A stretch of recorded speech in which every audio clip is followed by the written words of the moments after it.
अपने पतियों को सब कुछ हाथ में देना, उनकी सेवा करना, उन्हें सर आंखों पर बिठाना। अगर आप ये सब करती हैं तो आप एक पतिव्रता स्त्री हैं। लेकिन पत्नी व्रता पतियों का क्या? उनके लिए कोई नियम नहीं। क्या पत्नियां घर की लक्ष्मी नहीं होती? पर क्या करें, अगर कोई मर्द अपनी माँ का, अपनी पत्नी का घर के कामों में हाथ बटाता भी है तो ये समाज सबसे पहले तो उस पर ही हंसता है। अब हमारे प्रेम को ही देख लीजिए। प्रेम की माँ का देहांत काफी पहले ही हो चुका था। अब घर में वो और उसके पापा ही थे बस। इसलिए उसे घर के ज्यादातर काम करने आते थे, जैसे बर्तन धो लेना, चद्दर बिछा देना, सब्जी काट लेना, दाल चावल बना लेना, जैसे काम तो वो खुद ही कर लेता था। अब उसके पापा की तबीयत भी ठीक नहीं रहती थी, तो उसके पापा ने उसकी शादी इशिका से करवा दी। तुम एक काम करो, ये सब गहने कपड़े उतार कर रात के कपड़े पहन लो। तुम भी थक गई होगी। मैं तुम्हारे लिए गर्म दूध लेकर आता हूँ। तुम्हें भूख लगी हो तो कुछ बनाकर भी ले आऊँ? आपको खाना बनाना आता है?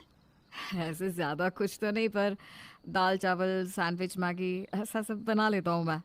अरे वाह, मैंने तो आज तक मेरे पापा को खुद से पानी लेते भी नहीं देखा।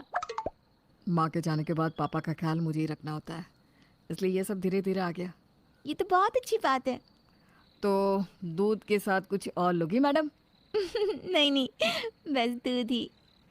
प्रेम एक सुलझा हुआ इंसान था, जो बाकी लड़कों की तरह ये काम पत्नी का है, ये काम पति का, ऐसी सारी पुरानी चीजों में यकीन नहीं करता था। उसके दोस्त और आसपास के लोग इस चीज के लिए उसका मजाक बनाते रहते थे। नमस्ते भाभी, प्रेम कहाँ है? जी वो ऊपर है, आप लोग ऊपर जाइए, उनसे मिल लीजिए। मैं आपके लिए चाय नाश्ता लेकर आती हूँ। हाँ भाई, चल देखते हैं नए नए पतिदेव क्या कर रहे हैं। प्रेम के दोस्त किशोर और रवि उससे मिलने जैसे ही ऊपर जाते हैं तो प्रेम बिस्तर की चद्दर बदल रहा था। ये देखकर दोनों जोर जोर से हंसने लगते हैं। अरे क्या हो गया? तुम दोनों ने कोई जोकर देख लिया जो इतना हंस रहे हो? तू तू किसी जोकर से कम है क्या भाई? मैंने क्या किया है साहब? अरे तेरी शादी हो गई है, अब क्यों ये सब काम कर रहा है? अब तो बैठ के हुक्म चला, हुक्म। और नहीं तो क्या, ये सब क्यों कर रहा है? अरे खुद करेगी तेरी बीवी, तुझे तो अब पानी का गिलास भी हाथ में मांगना चाहिए। हम किसी बाबा आदम के ज़माने में नहीं रहते, समझे? आजकल ये सब कहीं नहीं होता भाई। आजकल पति पत्नी एक दूसरे के साथ कदम से कदम मिलाकर चलते हैं। और इशिका भी पूरा दिन काम करती है, वो भी तो थक जाती होगी। मैंने थोड़ी सी मदद करती तो क्या हो गया इसमें?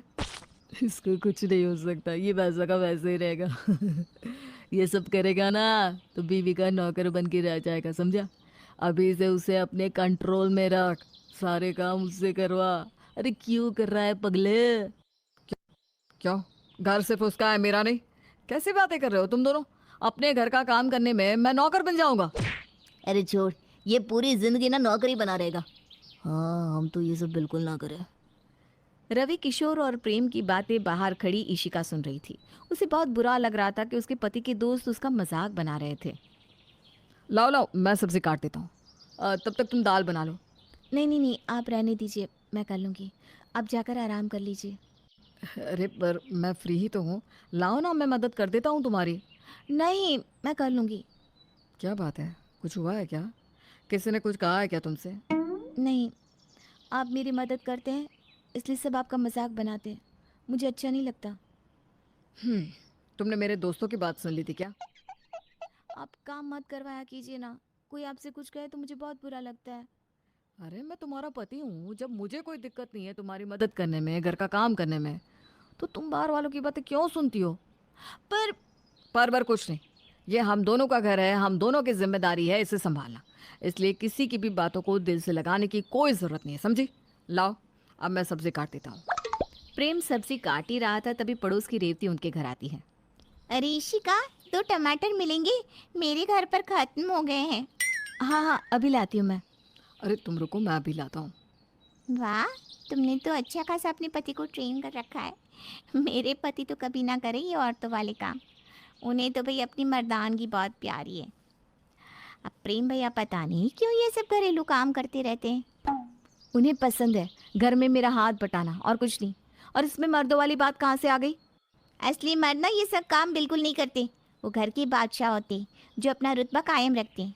प्रेम भैया ऐसे काम करेंगे घर की तो कौन उसकी इज्जत करेगा? हाँ, ये लीजिए आपके टमाटर। अब हाँ हाँ चलती हूँ मैं। आप काटिए अपनी सब्जी। आपको सूट करता है हाँ भैया। क्या बोल रही थी ये? छोड़ो उसे। मैं कल से ऑफिस फिर से ज्वाइन कर रही हूँ। शायद कल मुझे थोड़ा सा आने में देरी हो जाए। अरे कोई बात नहीं, मैं हूँ ना, तुम बिल्कुल चिंता मत करो। ठीक है, आराम से अपना काम करना। तुम्हारे होते मुझे किसी बात की कोई चिंता नहीं होती, सच में। इशिका ने फिर से ऑफिस जाना शुरू कर दिया था। अब घर ऑफिस का काम दोनों संभाल रही थी वो, पर उसे कोई तकलीफ नहीं थी क्योंकि प्रेम उसके साथ था जो उसकी पूरी मदद कर देता था। लेकिन आसपास लोग उसका काफी मजाक बनाने लगे थे कि वो मर्दों की तरह नहीं बल्कि औरतों की तरह घर के काम करता है। इशिका, सुना है तुम्हारा पति अच्छा घर संभालता है? तूने ठीक से तो देखा है ना? वो बाहर का काम भी करता है या बस उसे घर का काम करने में ही दिलचस्पी है? और मैंने सुना है कि तुम्हारा पति तुम्हें नौकरानी की तरह रखता है, कपड़े बर्तन झाड़ू पोछा सब तुमसे करवाता है। ये बात सच है क्या? हाँ, तो ये लड़कियों के काम है, पति से थोड़ी ना ये सब करवाएंगे। वो तो कमाने के लिए होते हैं बस। अच्छा, तो तुम क्यों ऑफिस आती हो फिर? ना वो तुम्हें पैसे देता है, ना वो तुम्हें रानी की तरह रखता है, ना ही वो तुम्हारी कुछ मदद करता है ना? अरे सबके पति ऐसे ही होते हैं, समझी? सब ऐसे नहीं होते।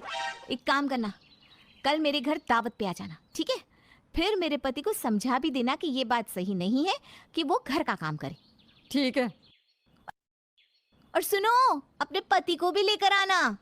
इशिका ने दूसरे दिन अपने घर दावत रखी थी, जिसमें उसने निर्मला और उसके पति अर्जुन को, अपनी पड़ोसन और उसके पति आकाश को और प्रेम के दोस्तों को भी घर पर बुलाया। आप सब यहाँ आइए। आप सबका बहुत बहुत शुक्रिया। मैं आप सबके लिए खाना लेकर आती हूँ। मैं तुम्हारी मदद कर देता हूँ, आओ। ये देखो, फिर से घर के काम करने लगा। हेलो, क्या 10 दिन नहीं आओगी तुम? क्या 1 महीना? अरे क्या हुआ? अरे मेरी भाई कल से 1 महीने तक नहीं आने वाली। और हमारी 10 दिनों तक। हाँ, मेरी बाई ने भी कहा है कि वो भी नहीं आएगी। अरे तुम चिंता मत करो, मैं हूं ना, हम दोनों मिलकर घर का काम कर लेंगे। अब मर्द होकर घर का काम करेंगे? और नहीं तो क्या, अरे खुद कर लेगी ये औरतें, हमें घर से क्या लेना देना। आप दोनों तो ऐसे बात कर रहे हो जैसे आप दोनों घर में ही नहीं रहते। आपने पत्नियों को रानी बनाकर रखने का वादा किया है ना, या फिर नौकरानी। वो दिन भर आपकी, आपके परिवार की सेवा करे, अपनी करियर को भी देखे और उसके बाद आपका हुक्म भी माने। अरे भाई, ये हमारी पत्नियां हैं, हमारी गुलाम नहीं। पति परमेश्वर है तो पत्नी भी घर की लक्ष्मी होती है। मेरी अर्धांगिनी है, उसके सुख दुख में उसका साथ देना मेरा फर्ज है। मुझे कोई शर्म नहीं है कि मैं हाउस हस्बैंड हूँ। अब शायद तुम दोनों को समझ में आ गया होगा कि मैं कितनी लकी हूँ। मैंने ही तुम्हारी नौकरानियों को फ़ोन करके ये सब कहने को कहा था, ताकि तुम्हें एहसास हो कि मैं प्रेम को पाकर कितनी खुश नसीब हूँ। सच में तुम बहुत लकी हो इशिका। हम तुम्हारा मजाक बनाते थे क्योंकि हम तुमसे जलते थे कि हमें ऐसे पति क्यों नहीं मिले। प्रेम की बातें सुनकर वहाँ हर किसी का दिल पिघल गया। रेवती और निर्मला के पति तो सुधर ही गए, लेकिन किशोर और रवि भी अपने होने वाली पत्नियों को प्रेम की तरह ही ट्रीट करने लगे।